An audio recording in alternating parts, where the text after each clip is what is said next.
I don't think you had to go in. I think the other kids still worked, yeah. I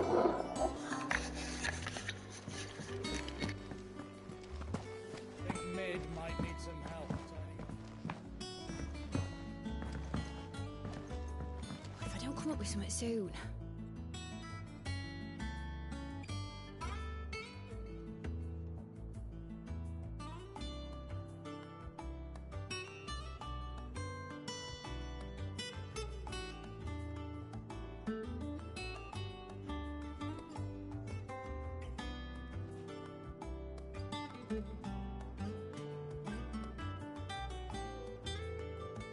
You'll be pleased to hear that Blackthorn started work on the plating.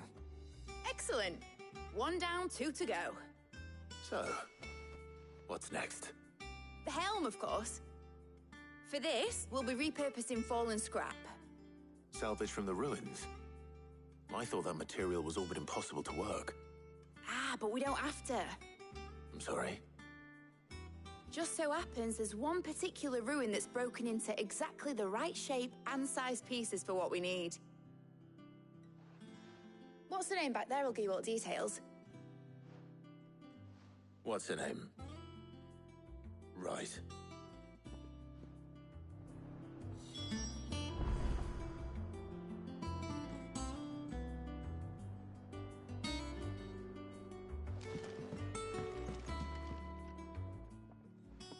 Oh, Sid, is this about the helm? Yes. Mid said I should speak with you. I'll show you the plans then. Here you see the mithril engine, in which mithril is burned to generate heat. That heat is then harnessed to produce motive force. Excess heat is dealt with by means of the thermal displacement stack, which disperses it into the surrounding air. Now, were we to rely on thermal plating alone to achieve this effect, the rate of excess heat buildup would far exceed the displacement coefficient of the plating. In other words, the reactor would overheat and eventually explode. This is where the helm comes in. It connects to the plating, you see, and serves as a sort of thermal sink to absorb all that excess energy.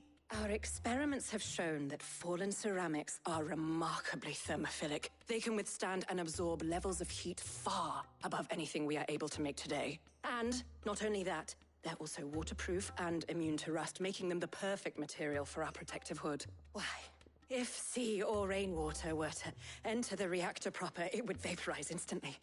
The forces produced would tear the ship from stern to... You can stop there. I understand. Mid said we might be able to use parts of a fallen ruin. Where would I find it? Ah, yes. It's in Lorbert's Pass, near Lostwing. The thing is, well, I probably should have arranged to have the pieces we need brought here sooner. You see, a certain unwanted visitor has taken up residence there. It's no longer a matter of just walking in and taking them. It's, going to be considerably more dangerous than that. I see. Then I suppose I'd better deal with this unwanted visitor for you. Would that help? Oh, very much. Thank you, Sid. I'll gather my team and head there right away. We'll meet you outside the ruins.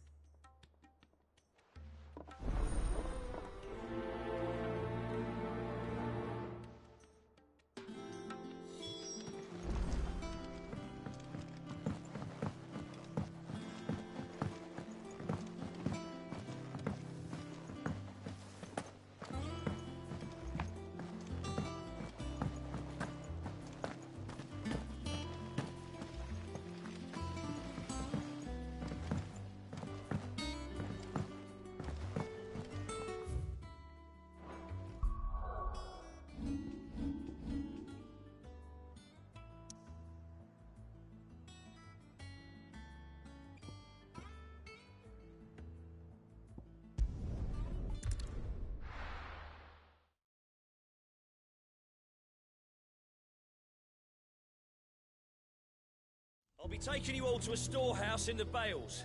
Leave anything you don't need behind.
Straight home now.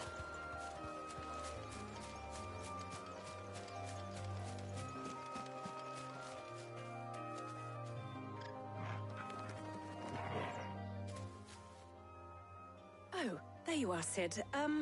Thanks so much for coming. The, ruins are just over there, as is the creature I told you about, I'd imagine. Would you mind? Of course. I'll be right back.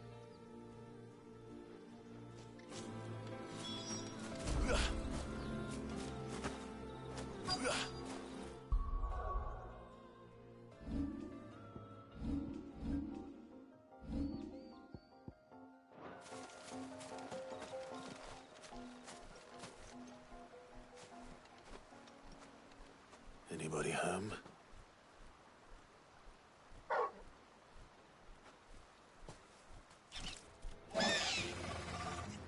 This must be our unwanted visitor.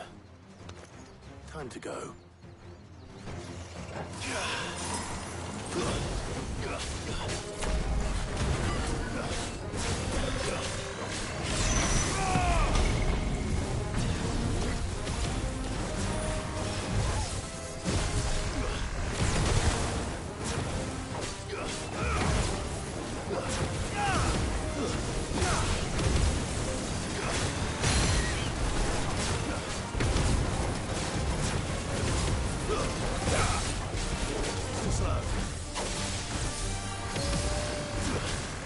Nice try.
The things I do for you, Mid. Sid! Oh, thank goodness you're safe. You shouldn't have any trouble now. Indeed. Well, don't let us keep you. We'll, see that everything is transported safely back to the hideaway. All right.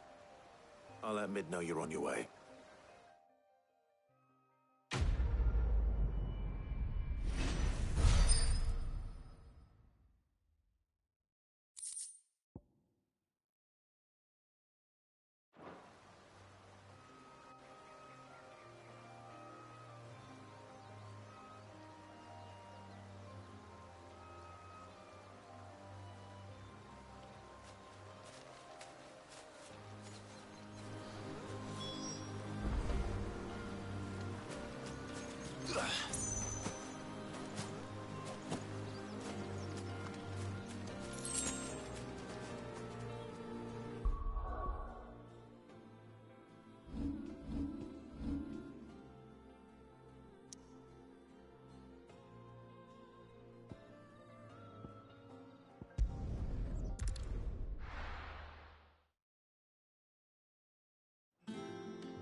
We're seeing troops in that citadel.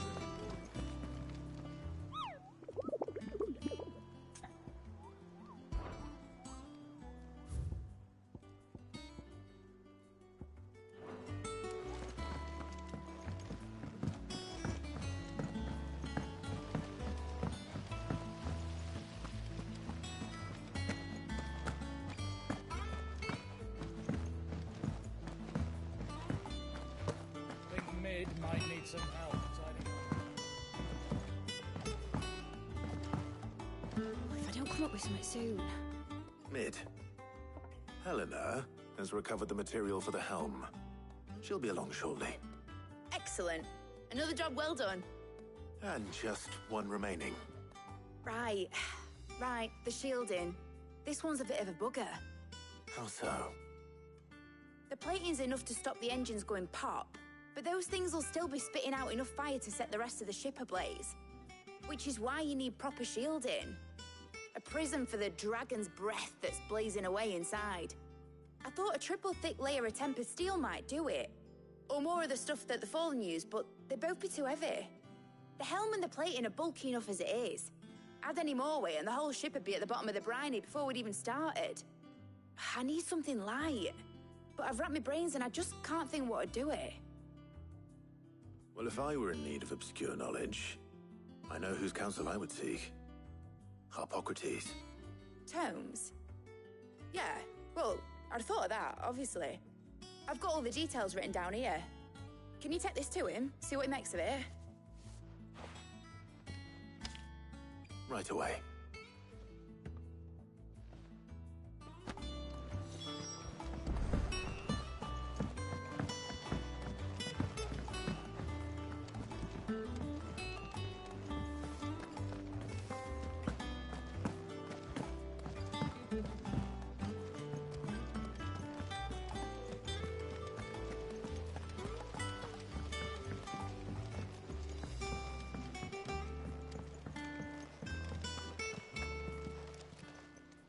Welcome to the Patron's Whisper.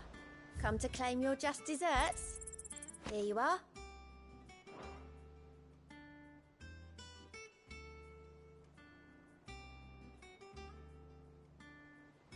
Come again. I may have more for you.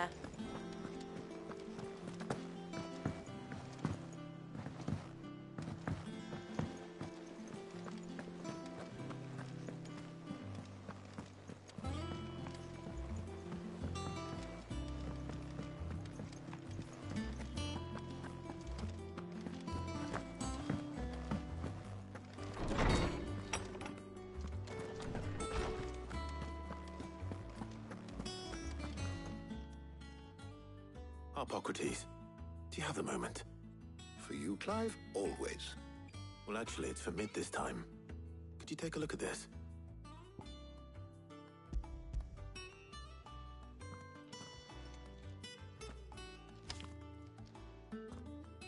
Hmm. shielding for a mithril engine. Whatever will that girl think of next? And what are these notes around the edges? She has some specific requirements for the materials. The shielding needs to be able to resist extreme heat on the inside, and yet remain cool enough on the outside not to set the ship alight, while also being light enough not to sink it. As you can imagine, she's struggling to find anything that meets her needs. I see. I wondered if you might know of a solution, or if you might be able to search the records for one. Perhaps it is not a different material she requires, but a different approach. What do you mean? Consider the lake we have made our home. Its blighted waters eat away far more quickly than fresh water or even brine, at timber and steel alike. And yet, we have made a home here from those very materials nonetheless. We have. But Bardolph must varnish every board twice over to keep it from rotting. And Obelisk complains that without a constant supply of pitch. I see. Early Gregorian histories speak of a preparation known as moon dew. It is said to be able to resist even the most ferocious flames. Before the dragoons tamed the worms and wyverns of the realm, nobles would daub their castle walls with it in order to guard against dragonfire. So if we could recreate it... It might be applied to some material or other in order to provide the protection Mid requires. As to how best to apply it and to what material, perhaps Bardolph and Obelisk might be of assistance. I shall speak to them and see what wisdom they might have to offer. If you would be so kind as to procure the necessary ingredients, I shall discuss the specifics of how it might be most effectively put to use with our two friends. The knowledge of the past may yet prove useful to we of the modern era. Thank you, Hippocrates.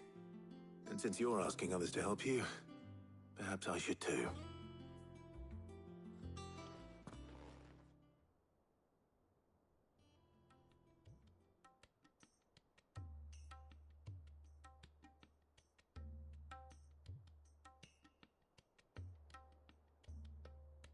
So you need a hand, do you? We do. I'll be heading to market for the ingredients we need. I could do with some help. And some company, too. The other can assist me in researching how best to prepare the shielding itself. Can we count on your aid? Always. Well, if Jill's game. Thank you. I am sure either of these fine young minds would prove indispensable in my research. I leave the decision as to who will go with whom in your capable hands, Clive.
Shielding that guards against even the most ferocious flames. We could have done with some of that on Drustinus. I doubt I would have survived that place with or without it. A trip to Northreach, though, I think either of us could handle.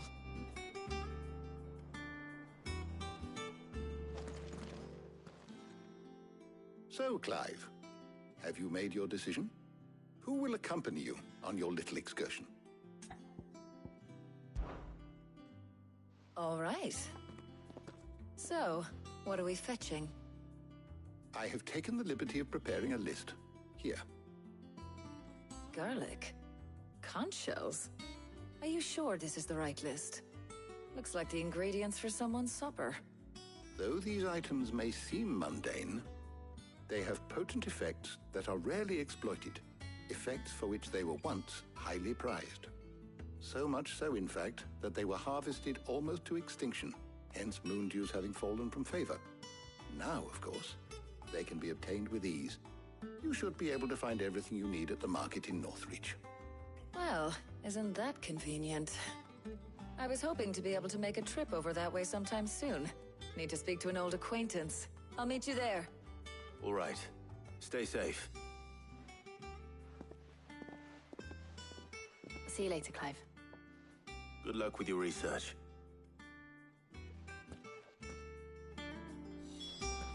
Harpocrates and I'll look after things here. You head over to Northreach.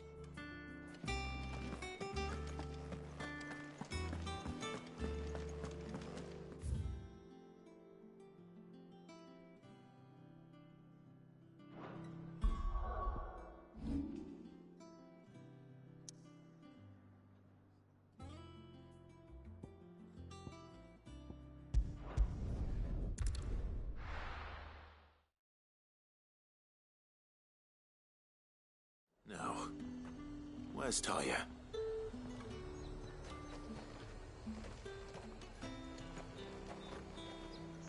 Do you see anything you like?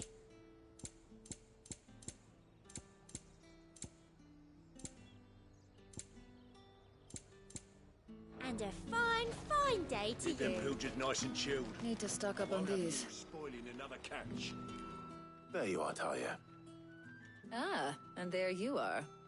We shouldn't have any problems finding what we need in a place like this. But if time is of the essence, perhaps we should split up. Take a few items each. All right. What shall I look for? Let's see now. Why don't you take the garlic and the pepio nuts? Meet me by the gate when you've got them.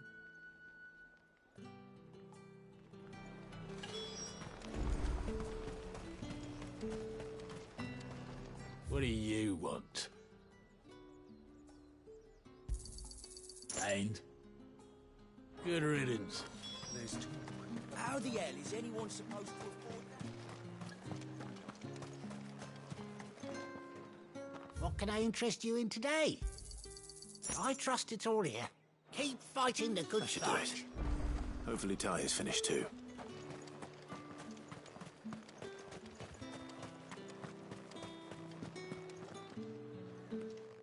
Well, did you find everything? I did. Here.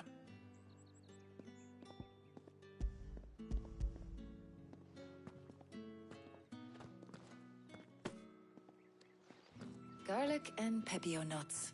Job done. We should get this back to Tomes then. He'll be waiting.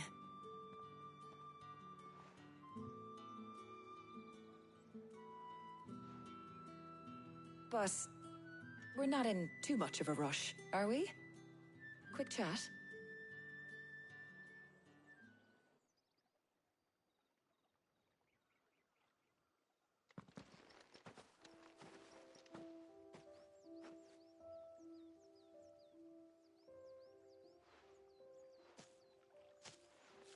Do you know, I think this is the very first time we've been out on an errand together. I think you might be right. In all the years since you and that scowl of yours first appeared, you haven't invited me out once. For shame. Well, it seemed long overdue. And you did say you had some shopping to do. I was hoping to restock my supplies of herbs and liniment, yes. You and Jill alone burned through them like wildfire. No luck, though. My usual supplier's not here, and I refuse to pay the prices these gougers charge. I'll ask Karen when we get back. What is it? Oh, just memories. I came here with Sid once, shopping for supplies, just like today. And just like today, I came away empty-handed. Sid even said he'd speak to Karen for me when we got back. Has it really been 5 years? I remember it as if it was yesterday. Hold on. Does that mean it's been 5 years since we met? Feels a lot longer. It does. In a good way, of course. Thank you, Tyre. For what? For everything. I just want you to know that all you've done for us, all you still do, it's appreciated. Do you think I'd stick around if I thought it wasn't? But in the spirit of sharing and caring, you're appreciated too, by all of us.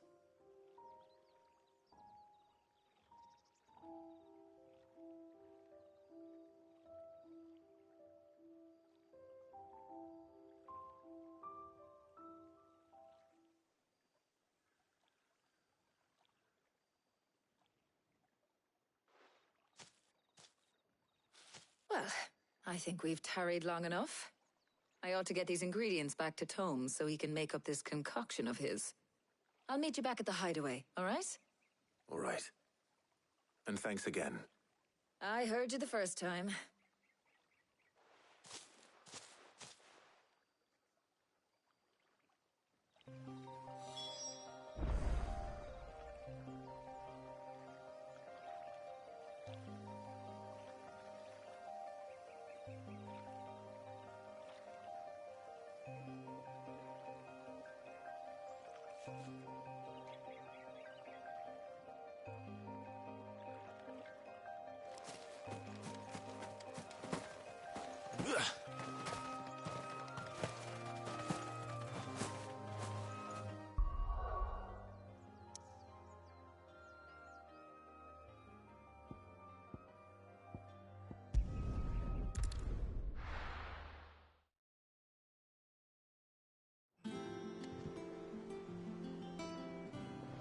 I wonder how Hippocrates is getting on with the moon dew.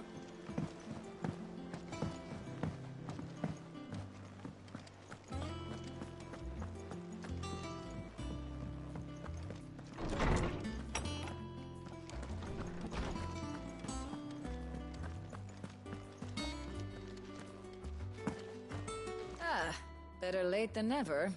We're ready to begin whenever you are. Welcome home. He had a successful trip. How's work on the shielding progressing, Hippocrates? Well, very well indeed.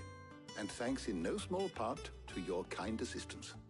I was just explaining to Tarja how we might best go about preparing the moon dew. And now that we have all the ingredients, we may begin.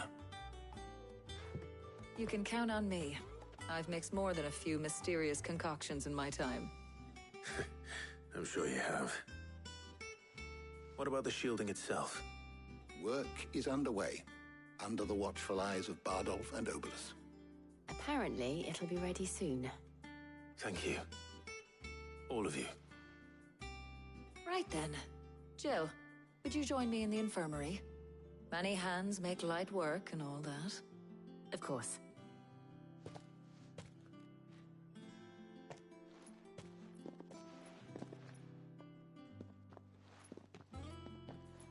Oh, and Clive. It was good to talk. We should do it again sometime. It appears our work here is almost at an end. A shame. I was enjoying playing the man of action for once. When both the shielding and the moon dew are ready, it will merely be a matter of applying the one to the other, followed by a rigorous process of testing and retesting, of course. Perhaps someone ought to warn young Mid of that. Leave it to me. Thank you, Hippocrates.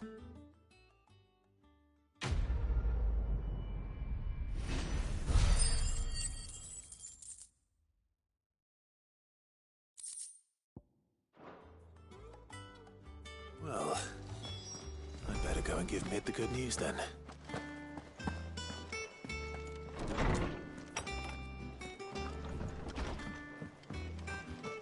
Thanks to Sid, the man who heard your mother and father is gone. I'm sure. They're looking down.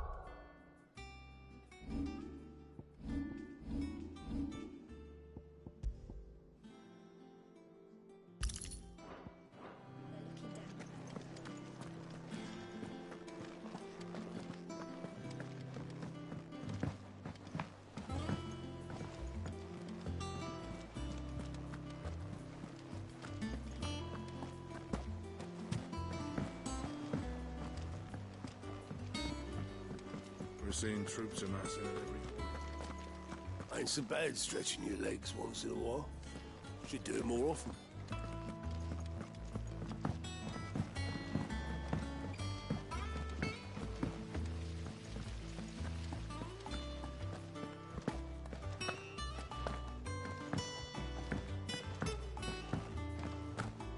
Think Mid might need some help tidying up.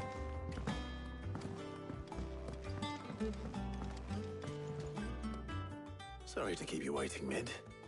But you'll be pleased to know that work on the shielding is underway. You found something for it? In a manner of speaking, Hippocrates knew of a substance that's highly resistant to heat, a coating that should provide the protection you need. He's supervising the construction and testing of the shielding as we speak.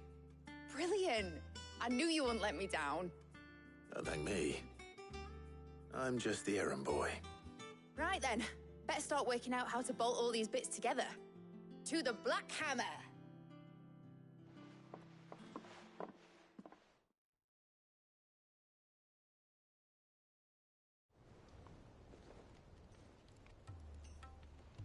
You know, when I got into the smithing game, I thought I'd be making swords and shields, not thermal bleeding didgeridoo-dahs. Displacement stacks. Same difference. Whatever you call it, I ain't putting it together in here. It's cramped enough as it is. Let's take this outside. Mid, you get all the parts lined up on the deck. I'll take care of the rest. On my way! Oh, and bring me the biggest hammer you can find. This is gonna require some precision walloping.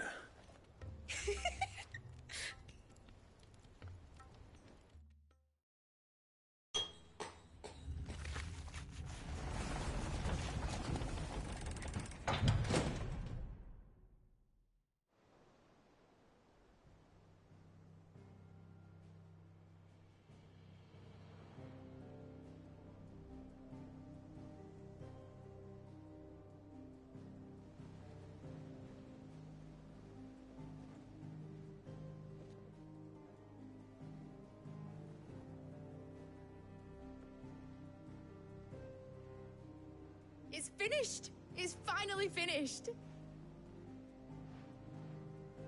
Thank fuck for that. I'll be feeling my hammer arm for weeks. Thank you, Clive, Blackthorn, everyone. That's one down and just 3 more to go. I'm sorry. Oh, didn't I tell you?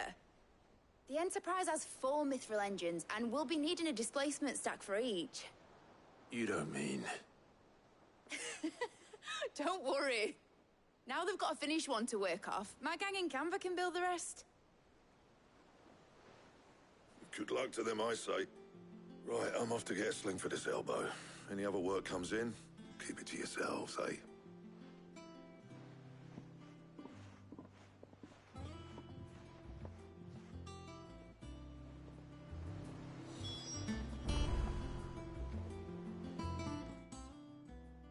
What's the matter?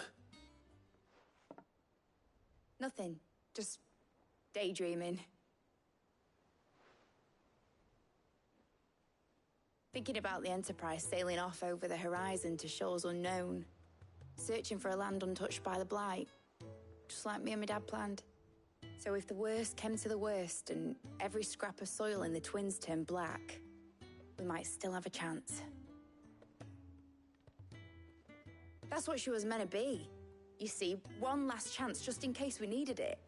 But now she's so close to being finished, I've realized I don't want her to be that.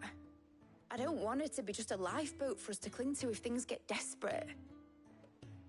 I want people to sail aboard her by choice, not from the lack of it.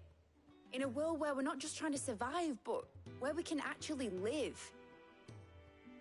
I'm working on that. And I'll do everything I can to get you what you want. Don't you always? All right. My mind's made up. As soon as the Enterprise is fit to sail, I'm putting her under your command. Sod our plans, I'm trusting in yours. Are you sure about this? Something tells me it's what my dad would have wanted. He'd be proud of you. You were gonna visit his grave, weren't you? I was. And you can come too, now that your little project is finished. Right. There's just one thing I need to finish up first. Won't be a mo. All right.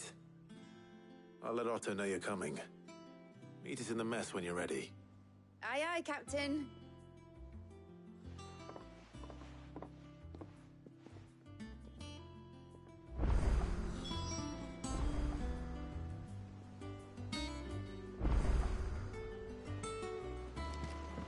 Mid told me she was building a ship.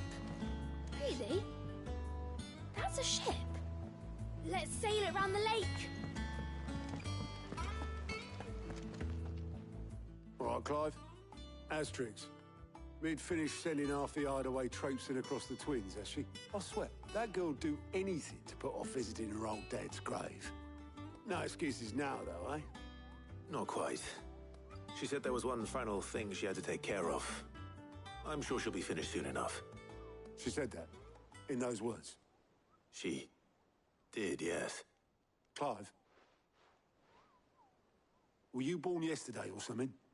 There is no thing. She'll probably be halfway to Canva by now. Mid. I might still be able to catch her.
Is that the thing Tomes helped to build?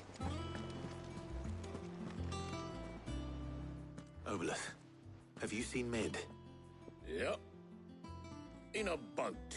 going that way. Then I'm too late.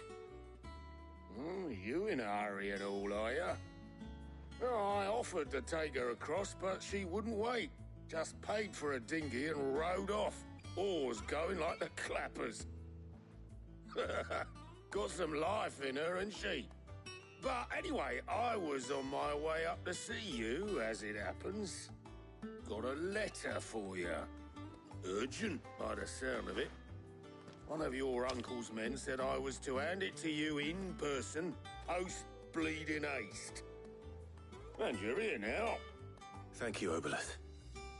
Don't mention it. What tidings, Uncle?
Trouble in Canva. Well, I'll need someone to keep an eye on Mid.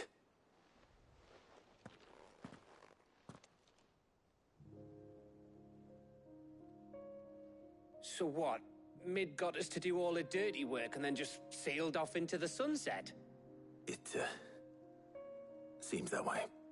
Well, nothing we can do about it now. But next time you plan on visiting Sid, you might want to tie her to something before you suggest it. Ah, don't be so hard on her. Gotta admit, the dirty work was kind of fun. Everyone pitching in, all that bollocks. Just like when we built this place. You're right. Anyway, we all set to head to the old hideaway. I could do with getting to Canva pretty sharpish. Wouldn't do to keep Lord Rosfield of the Seven High Houses waiting now, would it? Not after he asked for me personally. Gav will be leaving with me. Will you mind the place while we're gone? You can count on me.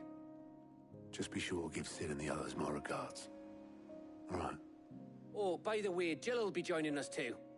She's got some things to take care of, but she'll meet us there. I hope she's telling the truth at least.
Well, Sid, I remember what you told me.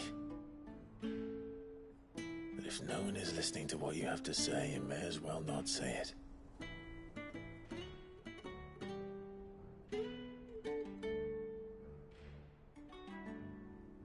But I will say this, old friend. Hugo Cooker is gone. His shadow looms over us no longer. It's a pity the Phoenix can't be in two places at once. If he'd have been with us, maybe he could have done something for the Lost. Not even the Phoenix can bring people back from the dead. Life has a beginning and an end. So we must live while we have the chance. And not as slaves to the crystals, but as free men. May we join you?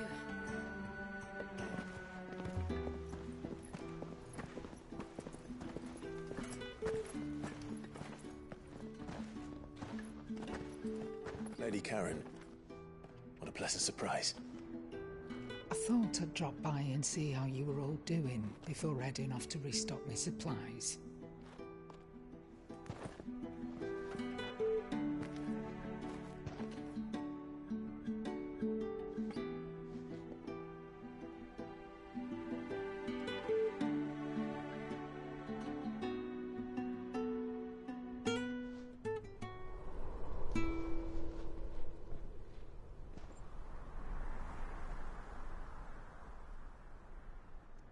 It wasn't the most scenic view back then, but it were never as bad as this. I know. The Blight marches on. And soon, there will be no escaping sights like these.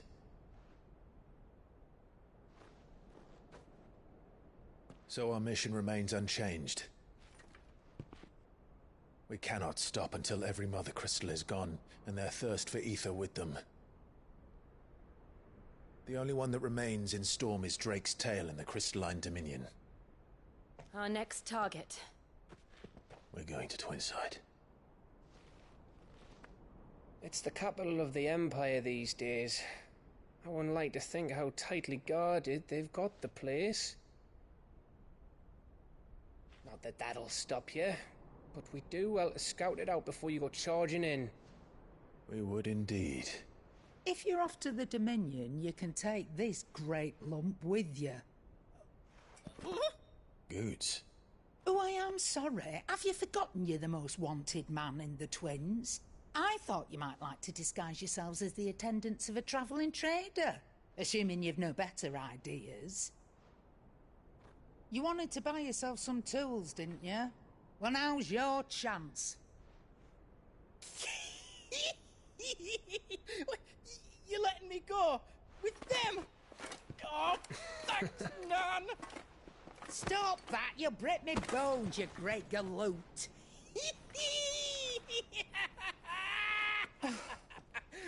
There's a caravan that runs back and forth between the Dominion and the Bocklad markets. It's managed by the Merchants Guild. Just show them Goots' traders past and you'll be on your way. It'll be a damn sight less risky than footing it the length of the Crystal Road. That's for sure. Thank you, Karen. And glad to have you with us, Goots.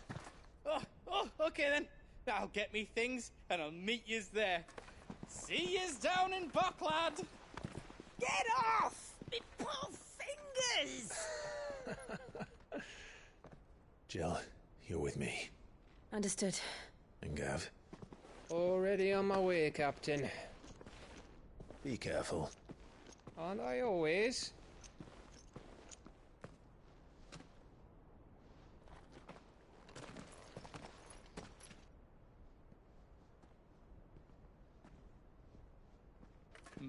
Do you see that, Sid? Your protege's making a proper little outlaw of himself.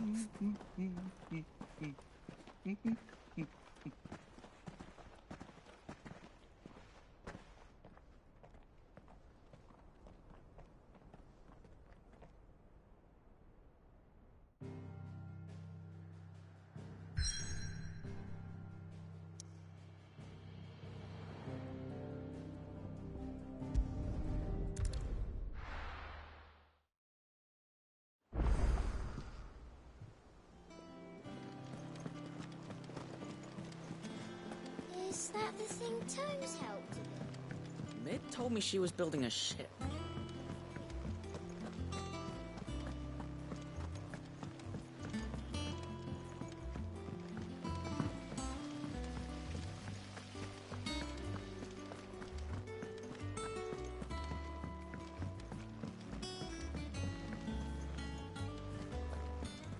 I think Mid might need some help.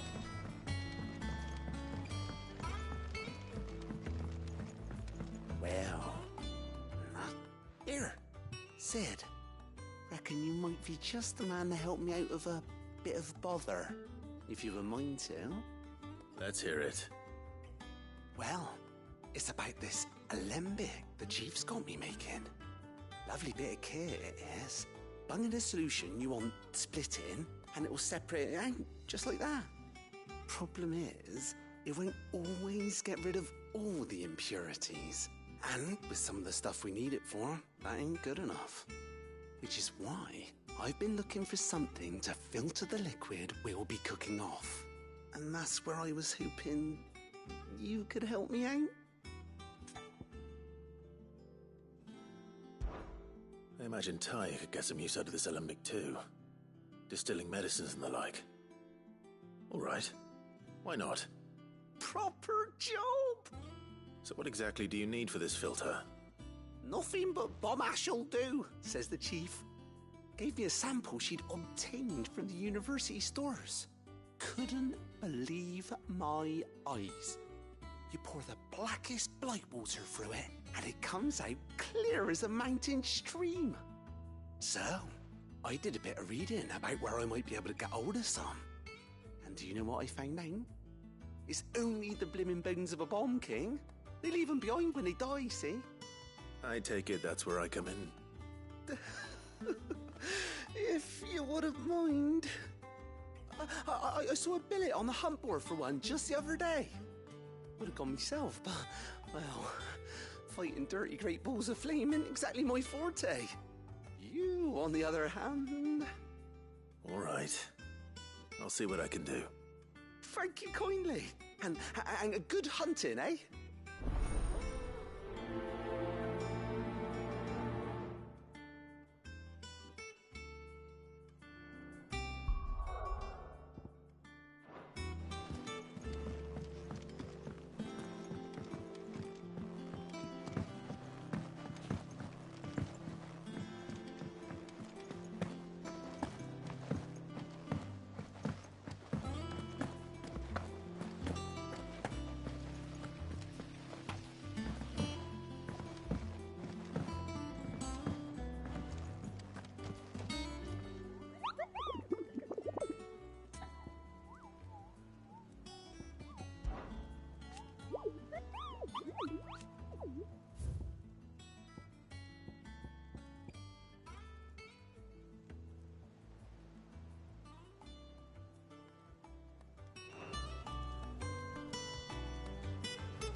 How are you feeling?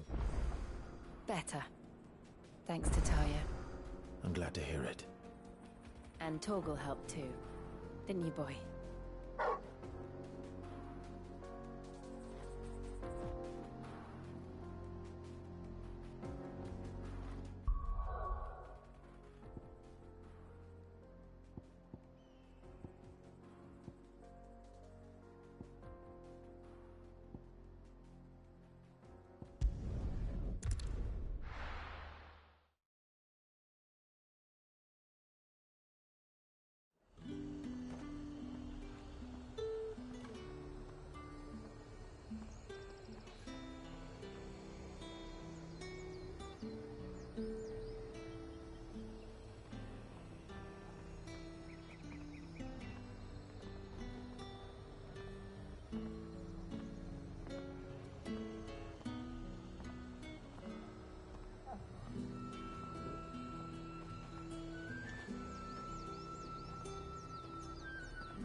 Good girl.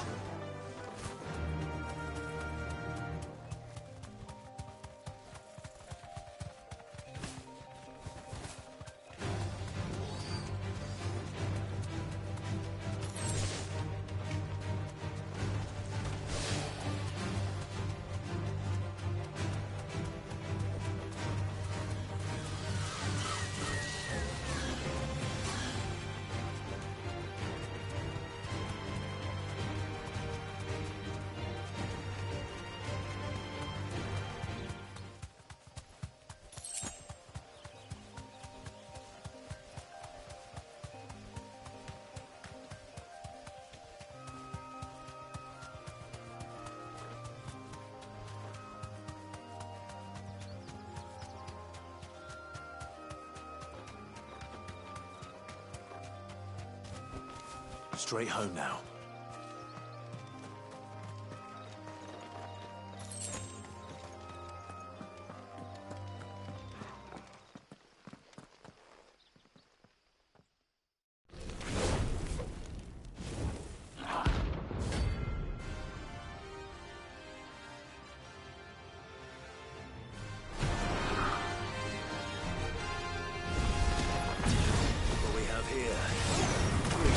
Majesty.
Your reign is over.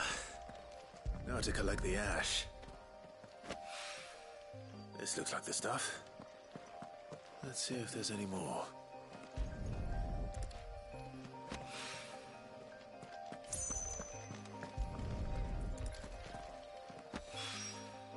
That should do it.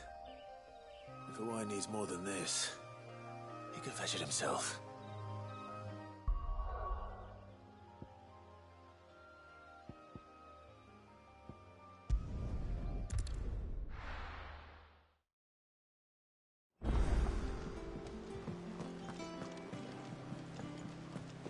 Is that the thing Tomes helped to build? Ned told me she was building a ship.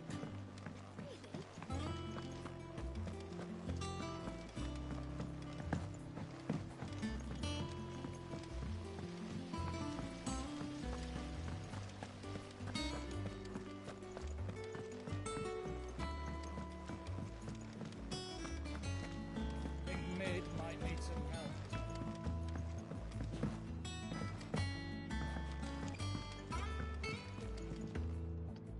All right there, Sid? How's that hunt for the bomb ash going? I have it here.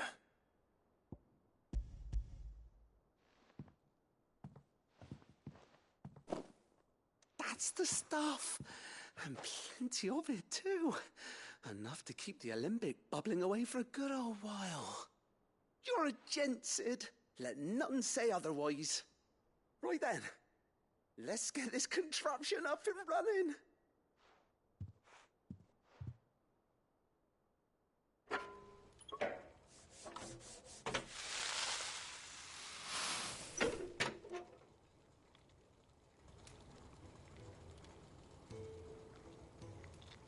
There we have it.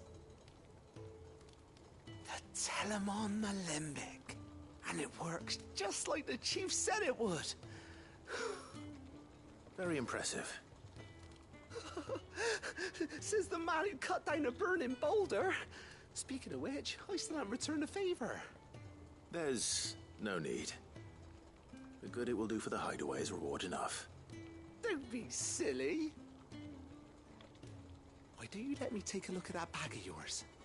The one you keep your potions in. Reckon I could work some magic on that, huh? What kind of magic? Well, we happen to have isolated a substance in our test run of the Alembic that I reckon will make even the toughest lever supple as anything. Thought we might use it to breathe new life into old boots and the like. Save the hideaway a few gil. But I reckon if we slap a bit on your bag, it'll loosen it up enough for you to squeeze in a bottle or two more. Well, it can't hurt to try, I suppose. That's the spirit. Leave it with me. I'll only be a mo.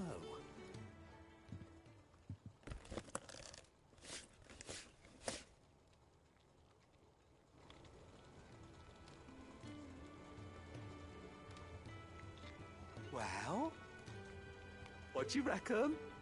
It certainly feels more flexible. Right? Told you. Thank you. I think. No.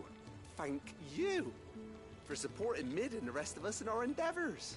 Without you, we'd never have been able to discover wonders like that stuff I rubbed on your bag. And I'm telling you, there's plenty more where that came from.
How are you doing?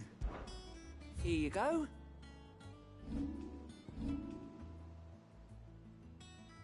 Seen enough?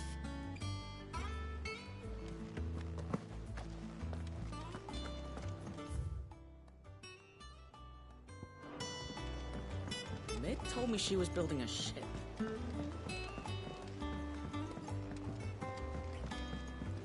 I don't know where Sid gets the energy.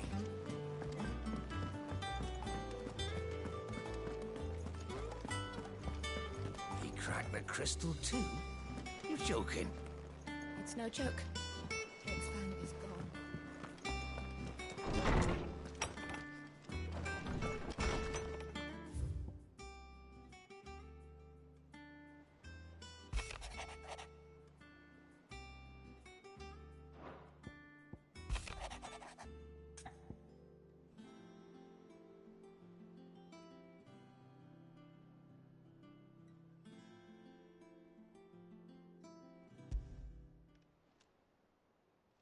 Hopefully it's nothing. But I should speak to Blackthorn just in case.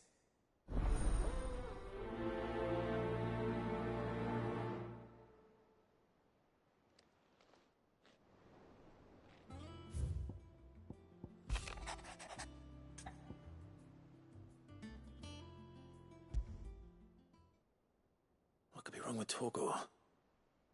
He seemed well enough when I last saw him.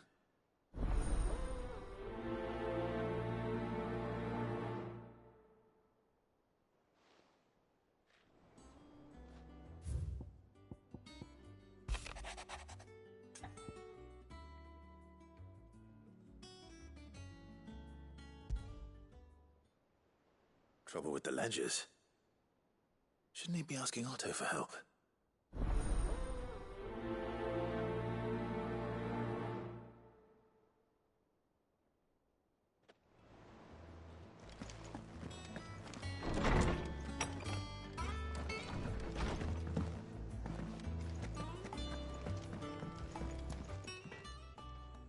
Blackthorn, do you have a moment?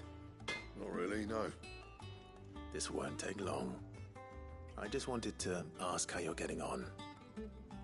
August was worried about you, and you might still be doubting your craft, even after learning the trick of that cuirass. Is there something else weighing on your mind? Perhaps sharing your thoughts might help. That bastard's like a dog with a bone. Still, you've got a keen eye, I'll give him that. He's just, well, Karen showed me something. Something I've never seen before. And that was? A sword. An odd-looking thing with a single-edged blade. The metal itself wasn't anything to write home about, but fuck me, the edge on it. You could slice a man clean in two with a weapon like that, and he'd be halfway home before he even realised he'd been cut. So that's what's troubling you? No. Not troubling me exactly. More distracting. Can't stop thinking, how do you get an edge that sharp? It's driving me mad. And if you knew how to do it, we could arm the curse breakers with even better blades. That's about the size of it, yeah. I'll see what I can find out. Sharper swords are always welcome. And we can't have our master blacksmith being distracted. You're a soft touch, you know that. But I can't say I'm not grateful for it. Good luck, eh? Thank you. Let's see what Karen knows about this sword.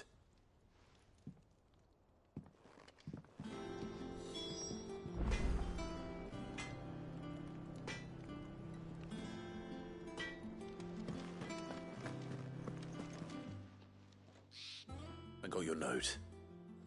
You think something's wrong with Torgor? So you can read. Congratulations. But I didn't say I were wrong with him. I said something weren't right. He's not been eating me treats.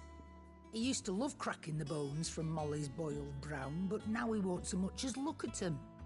Didn't like him. Which is why I'm of a mind that his mind's on something else. You've not been working him too hard, have you? No harder than usual. Is that it, boy? Do you need a rest? What was it you said he was? A frost wolf? That's what the lawsman seems to think. Then maybe this all has something to do with whatever it is that's woken inside him. I suppose things have been different since Rosalith. Perhaps Hippocrates knows something. Instead of everything, you mean? Perhaps. You're looking well, Karen. What do you want? How were they? I want to know about the sword you showed Blackthorn. Single-edged and extremely sharp. Running around after him again, are you? I suppose I am, yes. But I need to help him find out how to work an edge like that. It's driving him to distraction. Little wonder, I suppose. There's not many like that make it as far as the twins, and those that do go straight into private collections. Which made it nice and easy finding a buyer. Can you tell me who bought it? Where is it now? You think I tell people who my clients are? Suppose you're not likely to go nicking him off me, are you now? Fine. if you stop mooning at me like that. Lord Ignac's the man you want. Dalmekian bloke. Collects weapons and the like. And he's got more money than sense, which is why he's one of my favourite clients. Reckon he'll still be at the inn in Dalamil, where I left him. Thank you, Karen. Oh, and he's a touch eccentric, if you take my meaning. I appreciate the warning.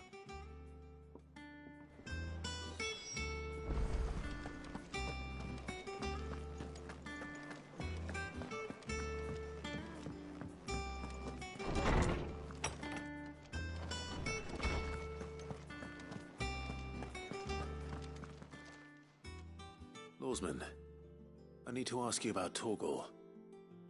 Something's not right with him. He isn't ill, is he? I don't think so. But according to Lady Karen, he seems to have lost his appetite, which is certainly a new development.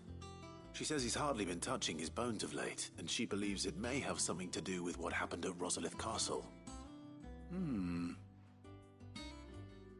I rather think she might be right, though not about his appetite.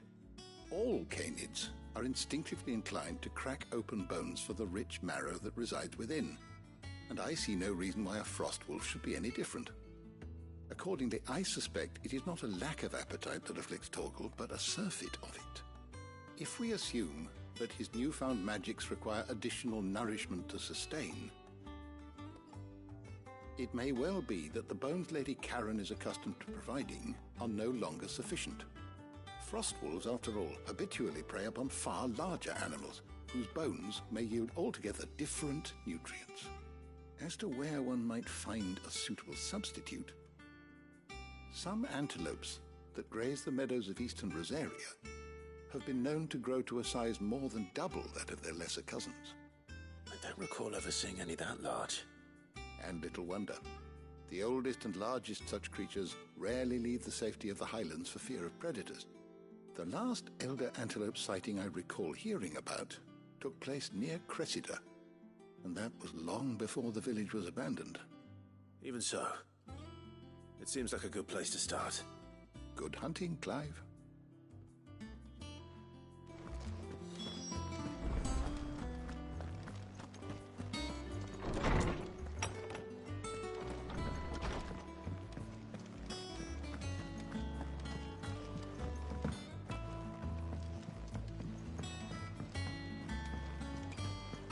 We need to find a way into Drake's tail. And we will. Together, this time. Is that the thing Tomes helped with? Mid told me she was building a ship.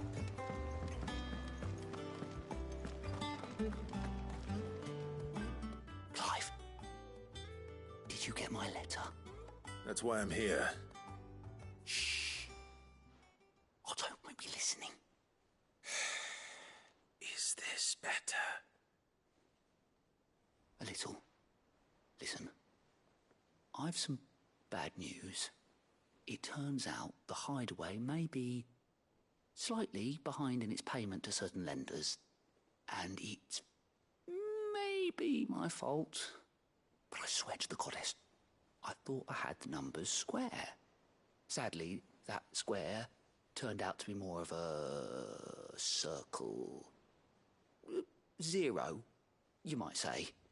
I can straighten it out, I swear, but it's going to take some time, and I'm going to need help keeping it from Otto. Bit late for that, I'd say.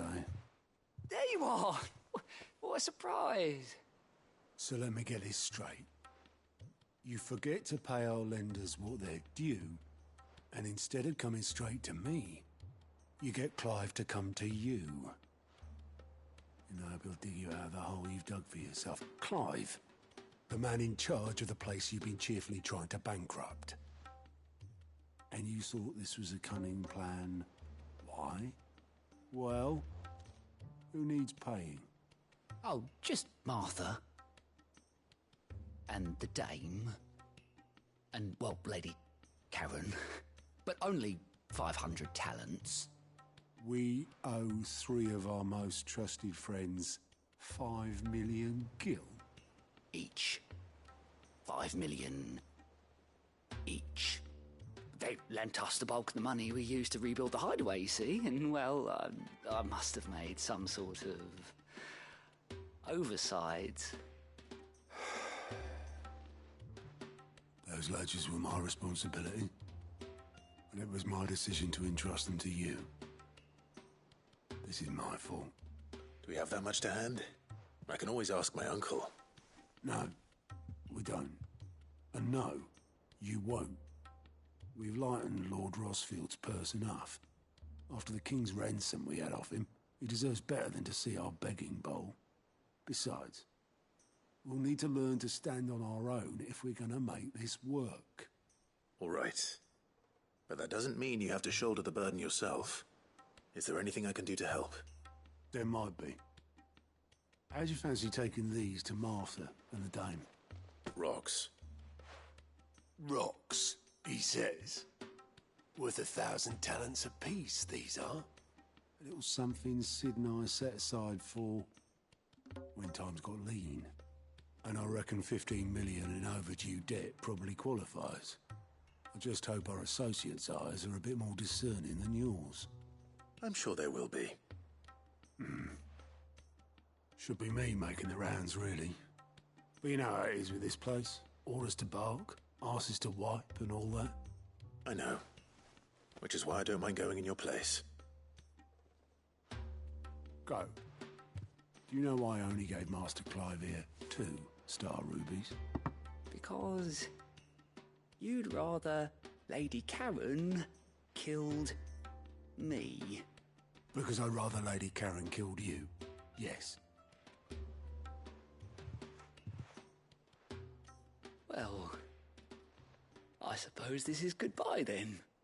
Don't worry. I'm sure Karen will understand. Really? Do you think so? No, I don't.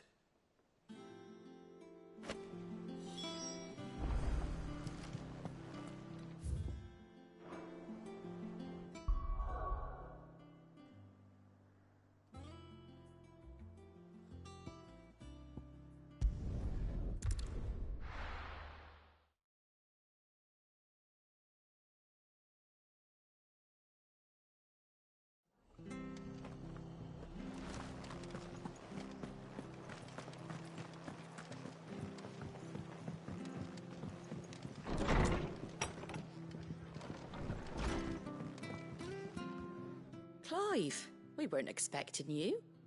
I wasn't expecting to be here, but it seems we still owe you a considerable amount of coin for your help with our rebuilding efforts. And though I doubt it's what you were expecting, we were hoping you'd take this as payment.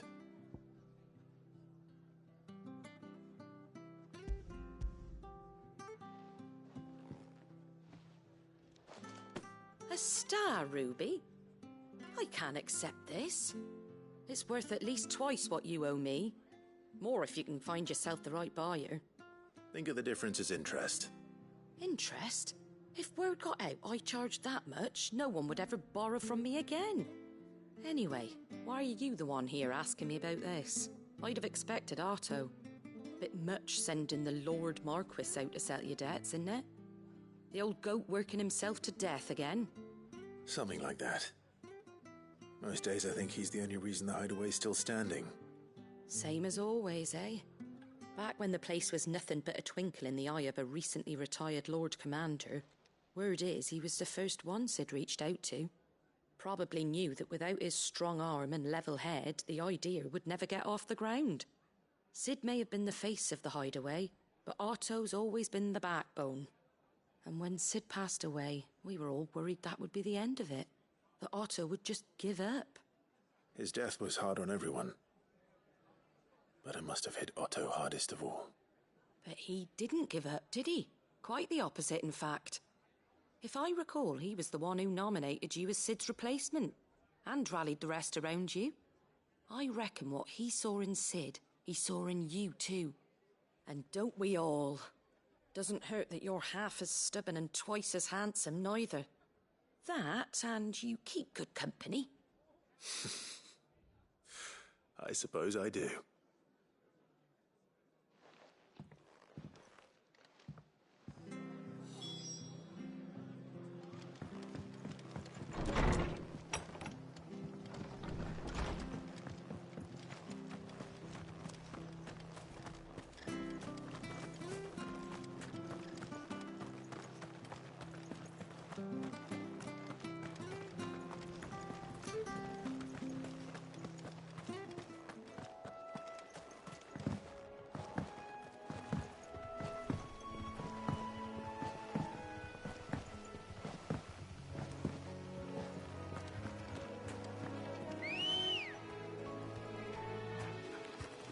come on.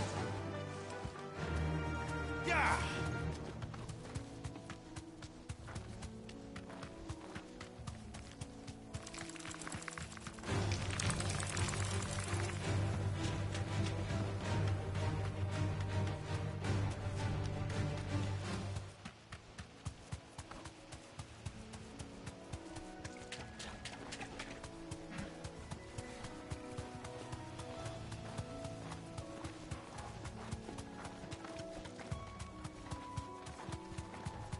Well, it's certainly quiet. If I were a giant antelope, it would seem like just the place.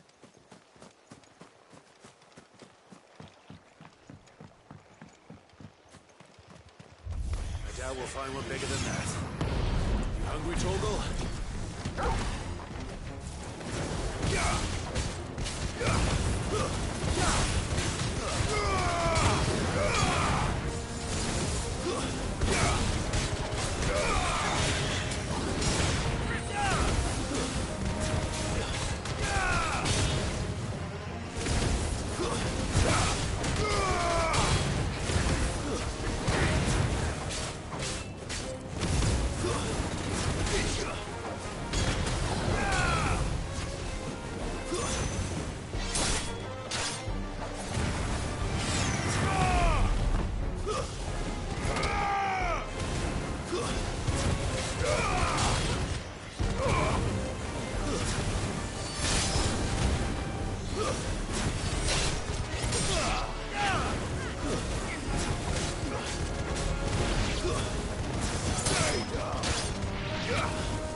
You're finished!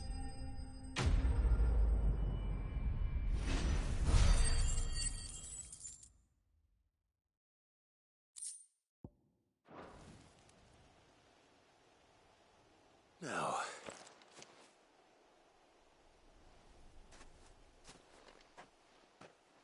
will it be enough, I wonder?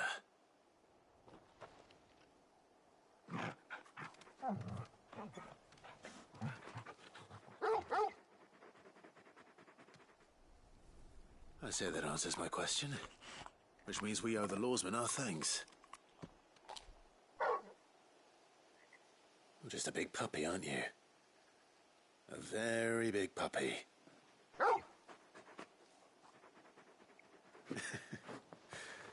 You do know you can take that with you, Torgal. Lady Karen will be relieved to hear you've got your appetite back. Come on, boy.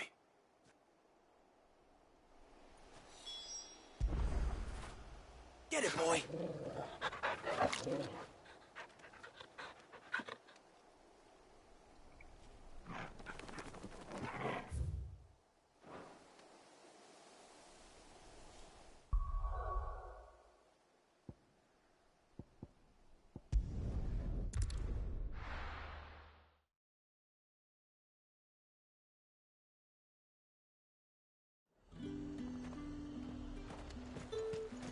There's talk at the glass. How the hell is anyone supposed to... Citizens are free to come and go as they please. Checkpoints open to all. You'll find little beyond Northridge, though. When the throne moves south, most of any sense followed.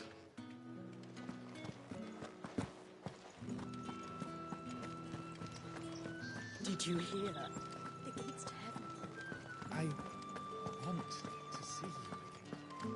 It's all right. Time was there were great coin sacks swinging from every belt in town. Not anymore. Since the capital moved, they're all shriveled to the size of peas. What am I going to do without sweet water and oil of talc? Milady, I come bearing gifts. Gifts? Whatever is the occasion.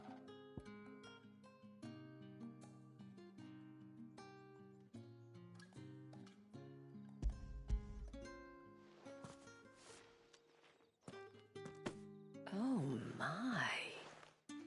Clive, you really have outdone yourself. Otto asked me to give it to you. To settle the Hideaway's debt with the Veil. And to compensate you for the time it took us to do so. You disappoint me, Clive. I thought you might finally be warming to me. Tell Otto he can keep his baubles. I tried to tell him as much the first time around. The man owes me nothing, nor does the Hideaway.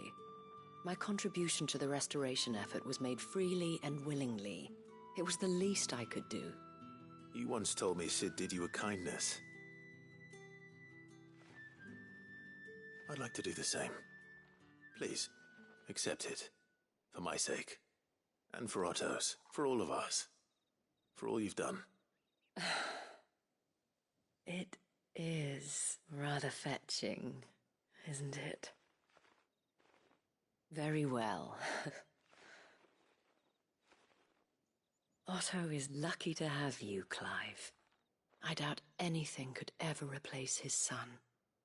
But you and the others at the Hideaway are the closest thing he has to family. Otto had a son. Long ago, yes. Sid told me Otto lost him when he was just a boy, and blamed himself for not being able to stop it. I don't know how it happened, whether there was anything he could have done, but it was clear that it weighed heavily on him. I didn't know. How could you have? I doubt anyone did. Besides Sid, I've never met a man more keen to bear his sorrows in stoic silence. An ill habit, given that both have always been surrounded by friends desperate to help them. I'm beginning to see that.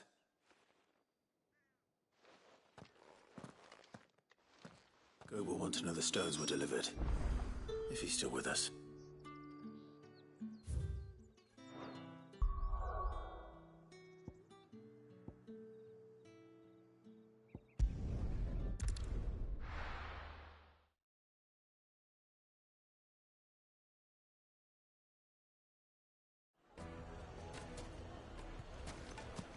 People take notice of wealthy men. Shouldn't be too hard to track down Karen's collector. Gone. The whole Mother Crystal gone.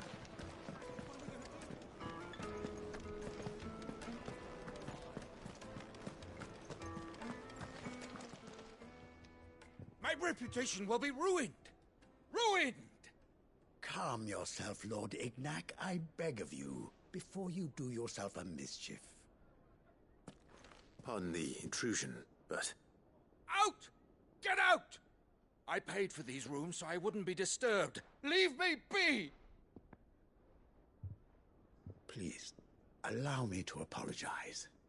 His lordship is going through a difficult time, and he's never been fond of guests arriving unannounced. Radim! Get rid of the filthy oaf this instant! Very good, Lord Ignac. Would you mind stepping outside for a moment?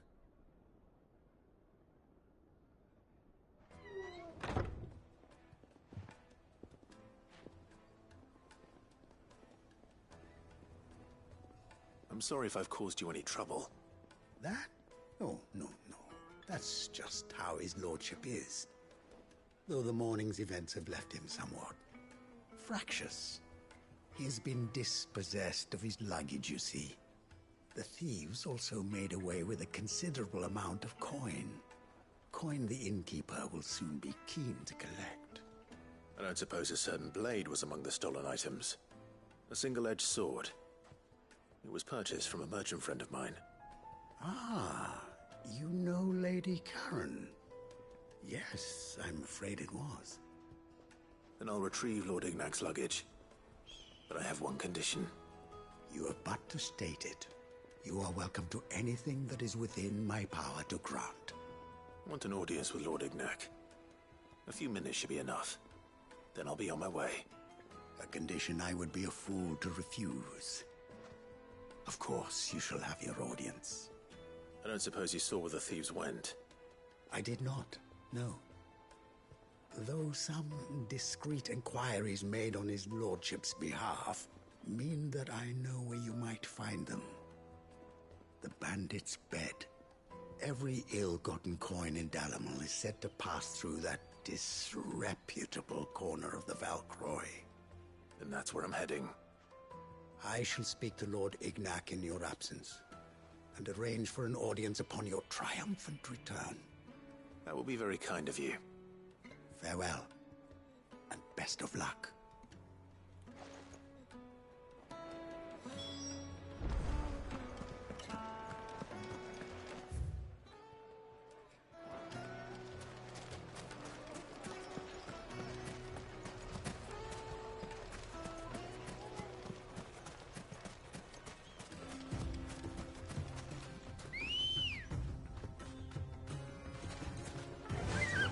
Run like the wind.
Be safe. We've got company! Come on, lads, let's tear the bastard's head off! Fighter!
This must be Ignac's luggage.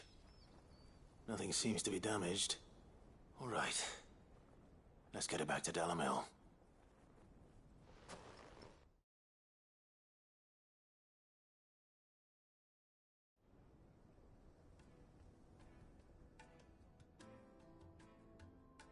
I hear I have you to thank for the return of my effects. What shall I call you, my good man? Wyvern. Glad to make your acquaintance. A formidable name indeed. Well, Wyvern, I appear to be in your debt. Redeem here tells me you wished for an audience. Is that all? A few moments of your time should suffice, yes. You're a peculiar fellow, Wyvern. All right, speak. Master Wyvern was wondering if you could tell him about a certain single-edged sword you recently acquired. Oh, a true work of art, that one. Karen drove me hard on the price, but I would have sold her Radim here to get my hands on that sword. It was made in the Outer Isles, far beyond the Twins, and is used exclusively by the practitioners of a unique school of swordsmanship. They believe no combat should ever exceed a single strike, and hone their blades to such perfection that none ever does. Each sword is made for that one perfect stroke, and for that stroke only. They crack upon a second blow. There's a brutal sort of beauty to it, really. But how do they hone such an edge? Fine question. Why, they use a whetstone, of course. Whetstones, rather. A whole array of them, ranging from the coarse to the fine. 10,000 licks with the sharpening stone, then 10,000 more. But it is the final stone which lends the blade its legendary sharpness. A mineral quite foreign to this great realm of ours. And that is the key. The secret ingredient. Wyvern, it occurs to me that my little lecture is hardly equal to services rendered. Take this, together with my regards. The very stone of which I spoke, far rarer among collectors than even the blade itself, and a far more fitting payment. Thank you. Pardon the intrusion, my lordship. However, it is long past time we prepared ourselves to depart. So it is. I am locked in bitter competition with a rival collector of curiosities. I am one step ahead of the unscrupulous scoundrel, but he is hard at my heels. Are there many other collectors out there? Too many to count, but only one do I consider my nemesis. Lord Byron Rosfield, and is a perennial thorn in my side. I can imagine. Farewell, Wyvern. May our paths cross again. Radim, we mustn't dawdle.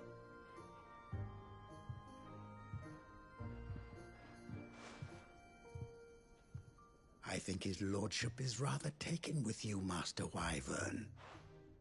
Thank you again for your assistance. Coming, my lordship. I'll be right there.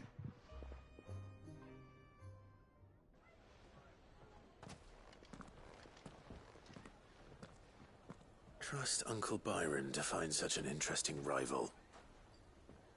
Now, let's see what Blackthorn makes of this whetstone, shall we?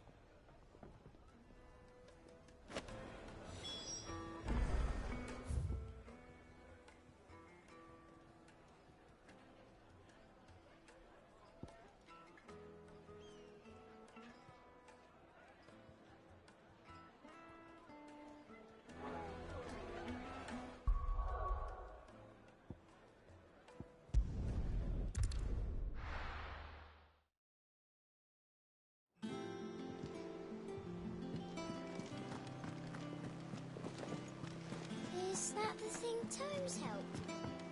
Mid told me she was building a ship.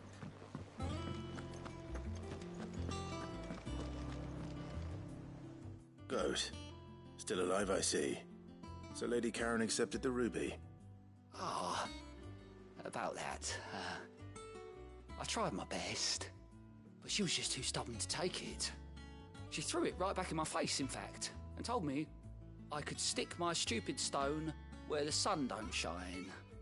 Karen refused payment. I hope it wasn't something I said. I'm sure you were as tactful as ever. Let me see what I can do. Oh, Wonderful. I hope you have better luck than I did.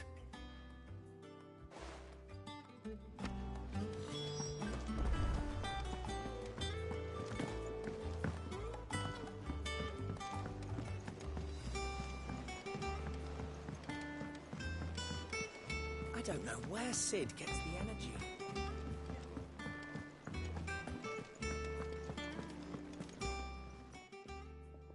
Lady Karen, Goad tells me you weren't happy with our offer. Would you prefer the debt was repaid in coin? What debt? I don't recall lending any of you lot me hard-earned gil. I may have tossed a talent or two in the Hideaway's coffers, but those were donations, and you can hardly call it charity if you go asking for it back. Of course not. But one good turn deserves another. And our circumstances have changed. Surely you wouldn't shun the gratitude of a pauper who happened to have become a prince. Oh, so you're a prince now, are you? Fine. But I'm selling it and taking what I'm owed, then you're getting the rest whether you like it or not.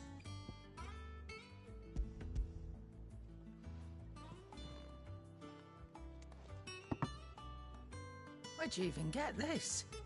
A decent trader might nab 1,000 talents for a star ruby. A canny one, meanwhile, might claim it were nicked from the belt of Sid the Outlaw himself and ask twice as much. Might be I already have a buyer in mind. Might be you even know her. A fine continental maid whose beauty's only eclipsed by a guile in commerce. You wouldn't mind, would you? Not at all. Just be sure to tell her that it's always a pleasure doing business.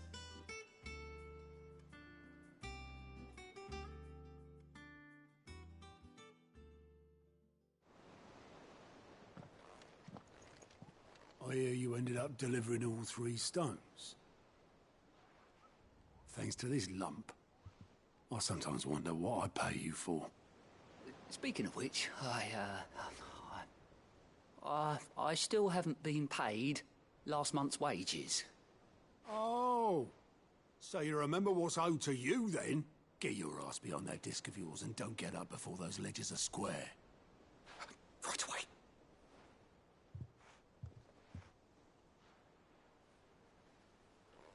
I've seen that before. Yeah, yeah. Plenty of times. It was the only goblet Sid ever used. Either out of habit, or because the filthy soul couldn't be bothered to find a clean one. I knew so little about him. Like most people. Martha and the Dame both seem to have fond memories of him. Huh. I bet they do. How long did you know Sid before he... Before he died. 20 summers, give or take. Back in the day, I was a purser on a trade ship, which is where I met him. He bought passage to... I forget where. And having nothing better to do on the long nights, we set up drinking island rum till the morning bell dragged me back to my duties. Quit my post not long after that. On account of making a fine maiden's belly fat. But me and Sid stayed close, promising we'd one day sail the seas again. That was before fate stepped in and said she was having none of it. The magic woke inside my son soon after his first name day, and there was no hiding his knack. Couldn't you and your family have... My family were the ones who summoned the constable, wanted the monster taken away. I couldn't turn my back on him, forget what I felt, and I couldn't for the life of me understand how they could. Luckily, Sid was of the same mind as me. It was him who stood beside me when all I wanted was to tear the whole world down. Him who cried for me when I had no tears left of my own. Him who swore he'd do everything he could to stop it from happening again. And he was true to his word, too. Left the Royal Army once and for all. His ranks, his ribbons, Gone.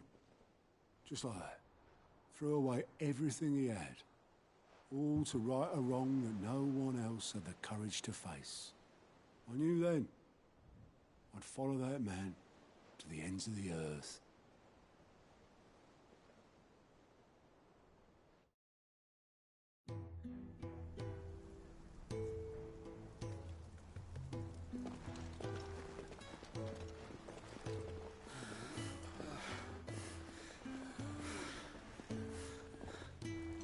He was always too clever for his own good, was Sid.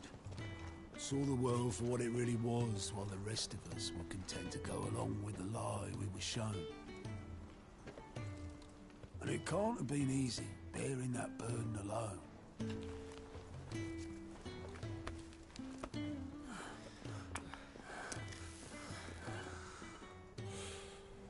But he didn't let it stop him. He never lost faith in what he believed was right. And that gave us faith in him. Faith he'd steer us true.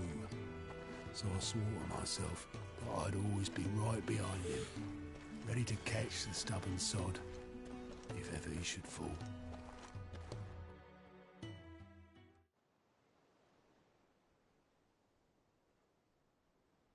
But I couldn't even do that.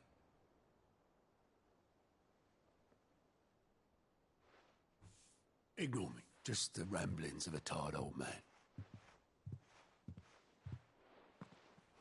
Leave that lot. I'll tidy it up in a bit.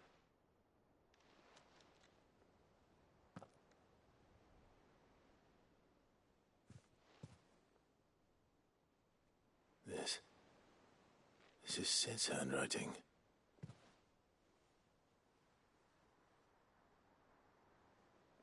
Dear Otto. I may be drunk, but I wanted you to know this place would be fucked without you. Love you, you grumpy old sod.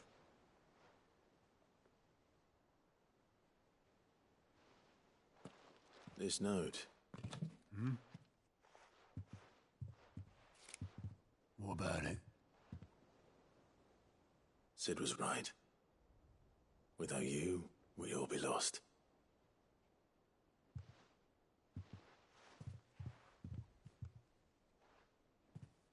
He should have bloody well said so then. Just once. Before he went. But then, why would he? Him, or anyone? I'd only have told him to piss off.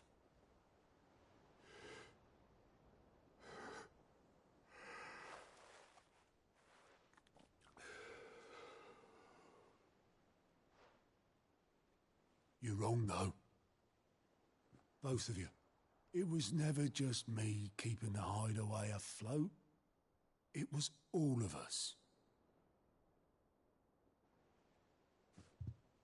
I just shoved people in the right direction. I barely seem to be able to do that anymore.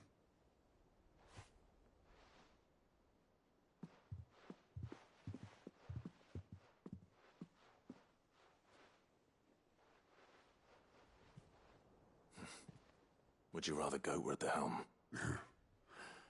Well, maybe I've got a few more years left in me. I'm going to hold you to that, Otto. Before you go, Sid would have wanted you to have this. But that's... This'll do me just fine.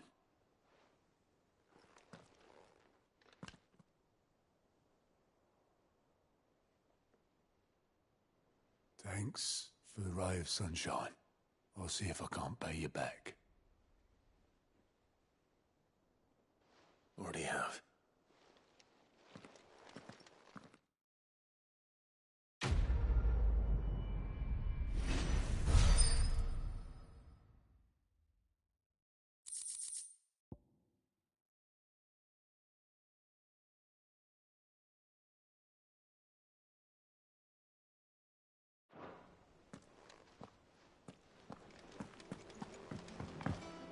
told me she was building a ship. Is that the thing Tomes helped with?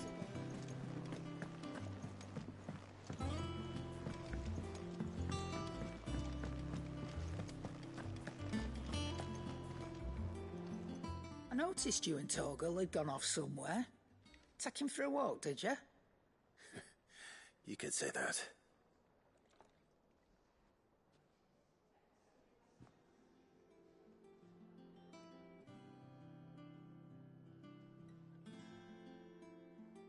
So, Molly's leftovers weren't good enough, eh?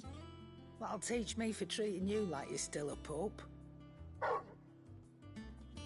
All right, no need to shout. Now we know what you're after, I can see about getting some in. Speaking of which, I brought one for later. Can I leave it with you?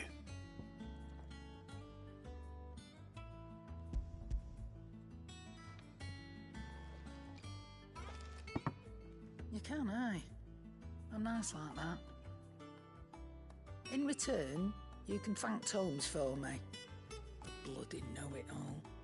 I was just on my way to see him.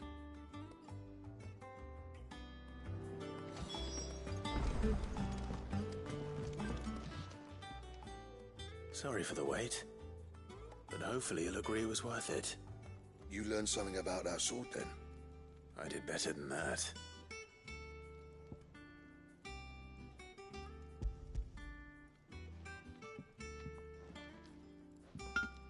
A whetstone? Yes. But not one you'll find anywhere in Valestia.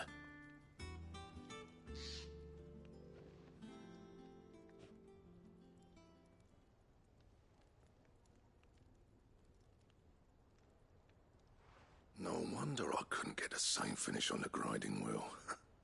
One hit and all done, eh? Might not be so bad if all you ever fought were duels. Good luck on the battlefield. Your second opponent would be your last, no matter how good you were. Even so, is there some way it could be used to give the curse breakers an edge? I think so, yeah. With this whetstone and the right kind of steel, I could probably even make a twin of the blade that rattled me. But there'd be no replacing this little rock once I worn it down to a sliver. I reckon we get a dozen swords from it, if that. Swords that the curse breakers wouldn't know how to wield properly, and that would see them through a single fire piece. Nah, no point trying to copy that thing. Be about as much use as a wax anvil. But finishing our blades with a whetstone this fine, now that's something to consider. And what's finer than fallen masonry, eh? Or more hard-wearing, for that matter. Just imagine it. Good Valesthian steel with an edge as sharp as any found in the Outer Isles. I won't make a copy, nah. I'll make something much better. I'm sure the curse breakers will be delighted. Just don't push yourself too hard. Don't you worry about me, sunshine. I've been working day and night since I was half your age, and I'll still be here when you're long gone. Hey, thanks, Clive. I mean it. I owe you one, August too.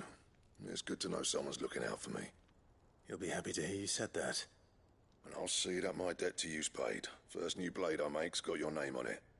You come and find me when you've got the materials. All right. I will.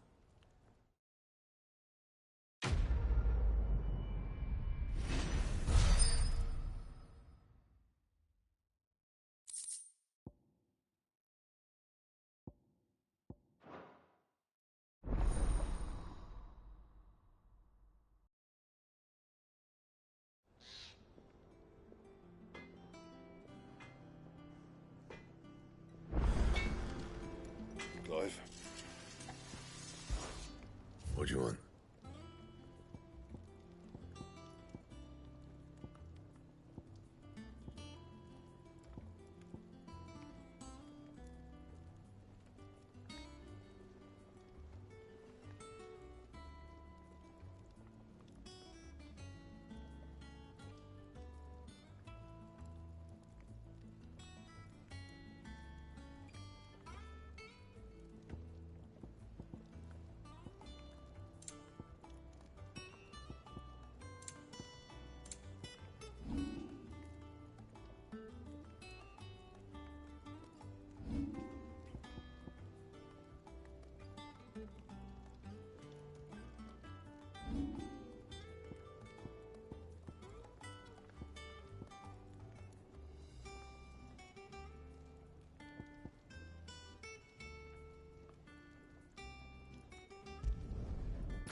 that should do you.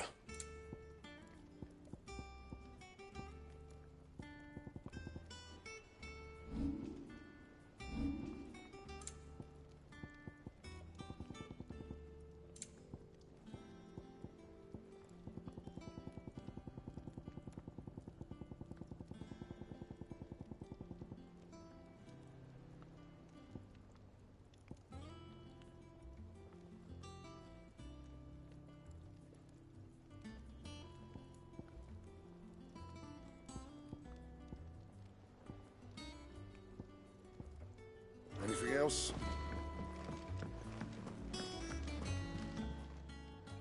And what can I do for you? Go on then.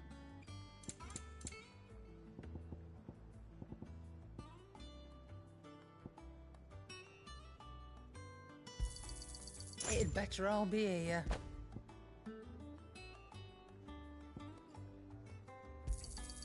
You'll not find a better price than that.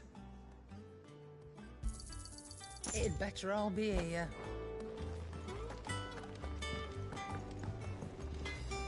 What do you need? Not saying fortune, do you?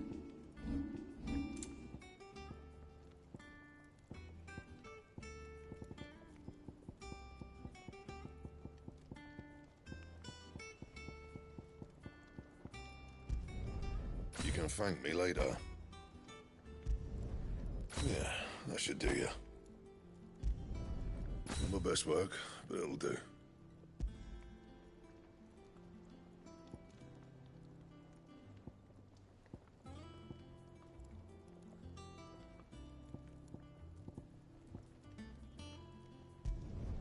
You can thank me later. Not my best work, but it'll do.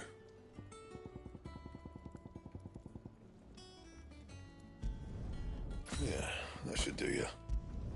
Not my best work, but it'll do. You can thank me later. Not my best work, but it'll do. Yeah, that should do you. Not my best work, but it'll do. Yeah, that should do you. You can thank me later. Yeah, that should do you. You can thank me later. Yeah, that should do you. You can thank me later. Not my best work, but it'll do. You can thank me later. Not my best work, but it'll do. Yeah, that should do you. You can thank me later. Not my best work, but it'll do. Yeah, that should do you. Not my best work, but it'll do. Yeah, that should do you. Not my best work, but it'll do. You can thank me later. Yeah, that should do you. That it? Fine.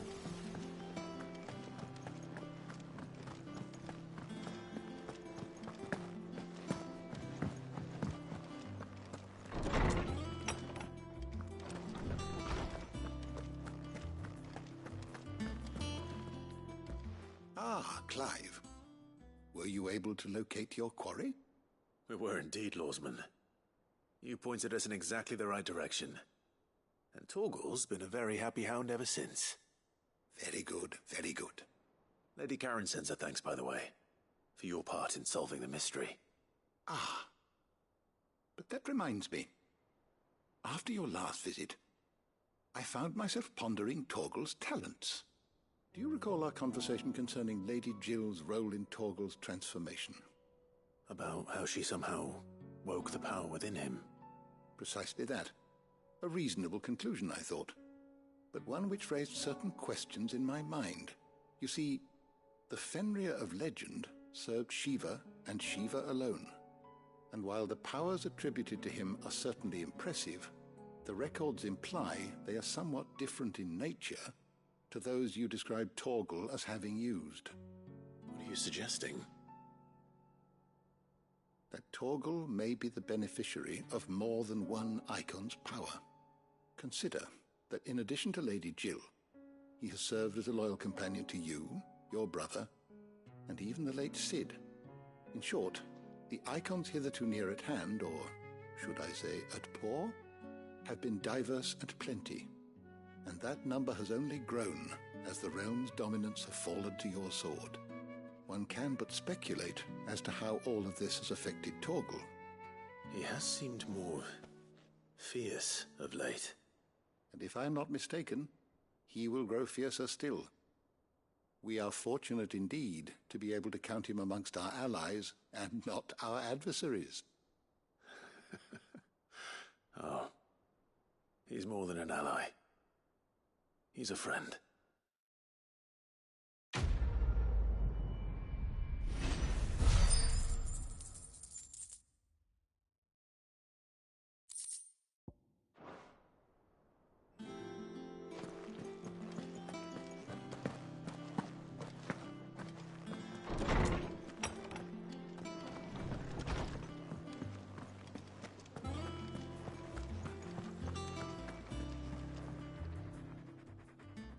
Is it business or pleasure? Watch yourself out there.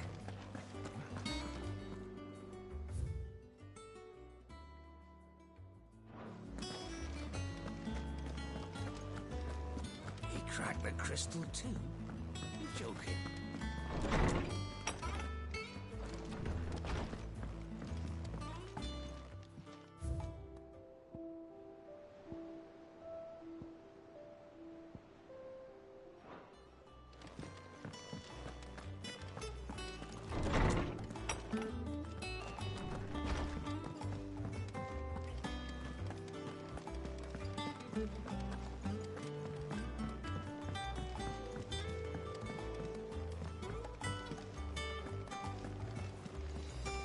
Is that the thing Tomes helped with?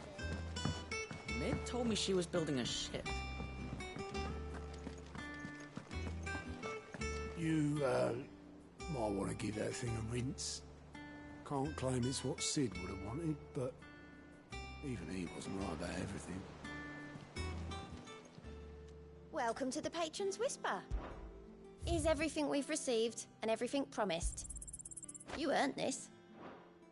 Come again. I may have more for you. I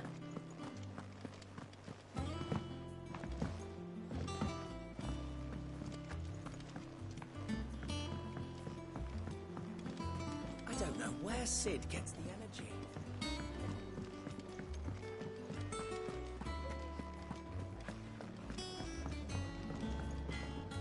Back, are you?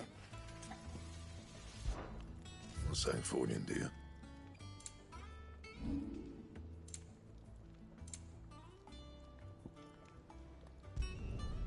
My best work, but it'll do.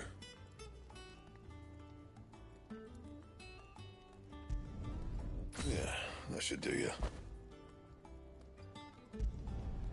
My best work, but it'll do.